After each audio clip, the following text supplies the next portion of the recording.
வணக்கம். என் பேர் திருமூர்த்தி. நான் வந்து பிஎஸ்என்எல்லில் சப்டிவிஷனல் இன்ஜினியர் இருந்து ரிட்டையர்ட் ஆகி வாங்கி எனக்கு இதை வந்து மெயின்டைன் பண்ணுறது முதல்ல ஆரம்பத்தில் நம்ம என்னமோ ஈஸியாக நினச்சி வந்தோம்.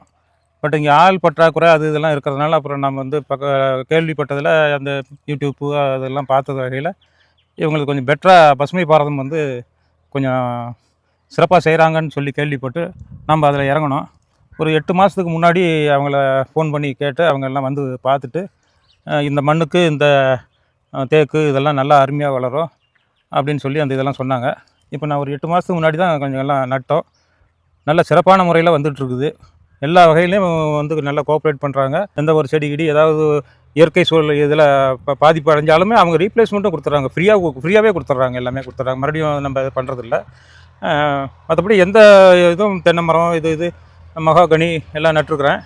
இது ஓரளவுக்கு நமக்கு மெயின்டெனன்ஸ் ஃப்ரீ மாதிரி ஆகிடுது. நமக்கு கொஞ்சம் நம்ம மாதிரி ஆளுங்களுக்கு அது புதுசாக விவசாயம் பண்ணுறவங்களுக்கு இது கொஞ்சம் ஈஸியாக இருக்குது. எல்லாமே நல்லா ஓரளவுக்கு நல்லா இருக்குது. நல்ல க்ரோத் இருக்குது. நல்ல நோய் நொடி இல்லாமல் நல்லா செடிகள்லாம் இருக்குது. அந்த நல்லா அட்வைஸ் பண்ணுறாங்க. மற்றபடி தைரியமாக நம்ம வந்து கொஞ்சம் ஆள் பற்றாக்குறை இருக்கிற இடத்துல மெயின்டைன் பண்ண முடியாத இருக்கிற இடத்துலலாம் இந்த மாதிரி கன்வர்ஷன் பண்ணலாம். தாராளமாக பண்ணலாம். ரொம்ப